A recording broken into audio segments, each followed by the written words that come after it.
धन्यवाद अध्यक्ष जी। दिल्ली में जल अभाव, जल भराव और सीवर ब्लॉकेज को लेकर नियम 55 के तहत इस चर्चा में भाग लेने का आपने मुझे अवसर दिया। मान्यवर, हमने 24 तारीख को शपथ ली थी।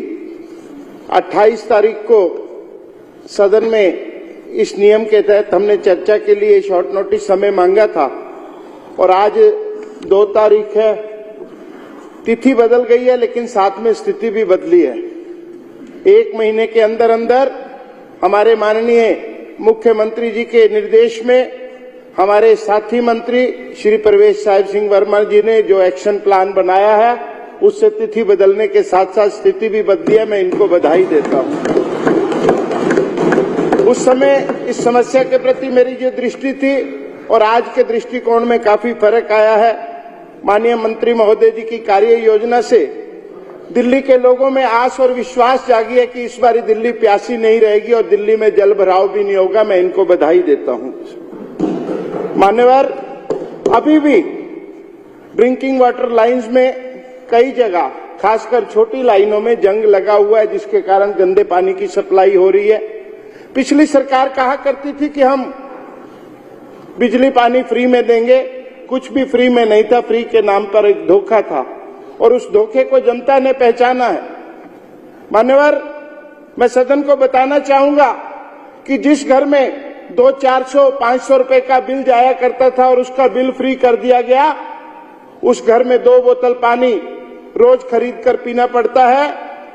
30 रुपए की 1 बोतल, 2 बोतल पानी की कीमत 60 रुपए और 1 महीने में 1800 रुपए का पानी झुग्गी और छोटे मकानों में आज भी खरीद कर पिया जा रहा है।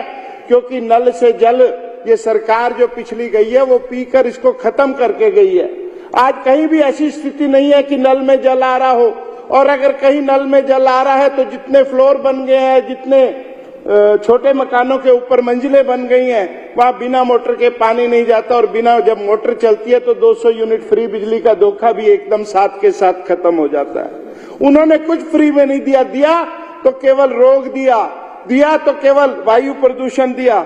और आज सीवर की समस्या कहीं भी, कोई भी कॉन्स्टिट्यूएंसी ऐसी नहीं है जिसमें सीवर की समस्या ना हो। छोटी छोटी गलियों में, बड़ी सड़कों पर, बड़े नालों में ब्लॉकेज पूरी तरह से है। मुझे तो लगता है किसी षड्यंत्र के तहत उन्होंने जहां जहां भी पुलिया बनाई, जहां जहां भी नाले बनाए, उसमें एक एक स्लैब डाल के कहीं ना कहीं उसे रोक दिया जाए ताकि दिल्ली की जनता सदैव जल भराव से परेशान रहे। अनेक स्थानों पर लेवल की समस्या है। छोटे नाले और बड़े लेवल के नाले के लेवल में एक असमानता है। मंत्री महोदय से मैं अनुरोध करूंगा कि अलग अलग डिपार्टमेंट, भले वो एमसीडीओ, पीडब्ल्यूडीओ, डूसीओ, जहां जहां भी नाले को देखने वाली एजेंसी है, इन नालों के लेवल को चेक कराया जाना चाहिए। छोटे नाले ऊपर है, बड़े नाले, छोटे नाले नीचे और बड़े नाले ऊपर है। पानी जाता नहीं है, बैक मारता है, घरों में पानी भर जाता है। और दिल्ली में टोटल, पूरी दिल्ली में, चाहे वो पोश कॉलोनी है, चाहे झुग्गी कॉलोनी है, चाहे रिहेबिलिटेशन कॉलोनी है, उनके आउटगोइंग लेवल के कारण वहां जल भराव सामान्य सी समस्या हो चुकी है। मैं आपके माध्यम से मंत्री महोदय, आपने जिस प्रकार से मशीनरी अनाउंसमेंट किया है, आपने जिस हिसाब से पीडब्ल्यूडी के अधिकारियों को निर्देश दिए हैं, मैंने तो पहले ही कहा कि आपके दृष्टिकोण से मेरा भी दृष्टिकोण बदला है। लेकिन एक इंग्लिश के कवि फ्रॉस्ट की एक कविता की, woods are lovely dark and deep but miles to go before we sleep. हमें एक लंबी यात्रा तय करनी है।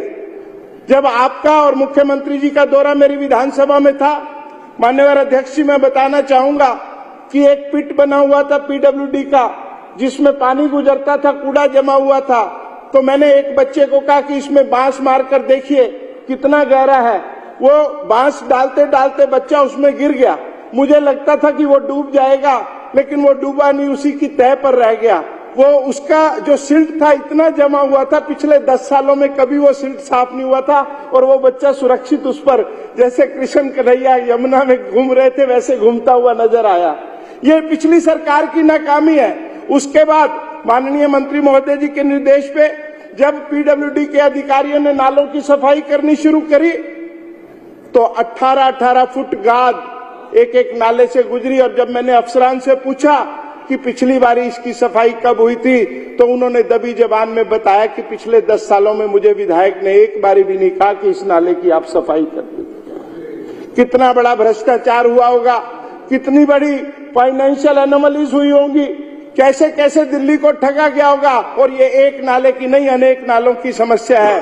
और आज दिल्ली में जब जेसीबी चलती है, माननीय मंत्री महोदय के निर्देश पर जब सुपर सेक्टर जाते हैं या अन्य मशीनें जाती हैं, तो जनता हमारी तरफ हैरानी से देखती है कि ये डायनासोर आप कहां से लाए हैं। ये मशीनें पिछले 10 साल में हमने कभी नहीं देखी थी। माननीय मंत्री महोदय, इस तरफ जरूर ध्यान देते रहिए, क्योंकि दिल्ली आपकी तरफ आस और विश्वास से देख रही है। दिल्ली ने हमें वोट किया है तो हमारे प्रधानमंत्री मोदी जी की नीतियों के कारण तो किया ही है, लेकिन उसके साथ साथ दिल्ली चाहती थी कि सीवर की समस्या से और पानी की समस्या से दिल्ली मुक्त हो जाए। दिल्ली ने ये जो भ्रष्टाचार की जो बर्फ जमी हुई थी, इसको पिघालने का काम हमारी सरकार को दिया है। और निश्चित रूप से हम सब मिलकर इस पर काम करेंगे। इस विषय के एक एक बिंदु पर जितनी चर्चा हुई है, इस चर्चा का समय बिल्कुल कम है, क्योंकि अन्य सदस्यों को भी मौका मिलना चाहिए। हर एक का दर्द एक सा है, हर एक के यहाँ अलग अलग कोण है, अलग अलग कोने हैं जिसमें जल भराव होता है। बड़े नालों में फ्लड एंड इरिगेशन डिपार्टमेंट के जो विभाग के जो बड़े नाले हैं, उनकी समस्या भी बिल्कुल इसी प्रकार से है। कहीं से पानी का बहाव आपको नजर नहीं आता। और दिल्ली में जल भराव तभी रुकेगा जब नालों में पानी का बहाव आना नजर आ जाएगा। जब सिल्ट के स्थान पर पानी नजर आएगा, तभी दिल्ली जल भराव से मुक्त होगी। मैं आपसे इसी विश्वास के साथ इस चर्चा को, अपनी वाणी को विराम दूंगा कि आने वाले समय में भी 1 साल नहीं, 2 साल नहीं, ये समस्या को खत्म होने में कई साल लगेंगे। और हमें निरंतर इस पर काम करना होगा। 1 पॉइंट एजेंडा बनाकर दिल्ली को साफ सुथरा रखना होगा। मैं अपनी वाणी को विराम देता हूं।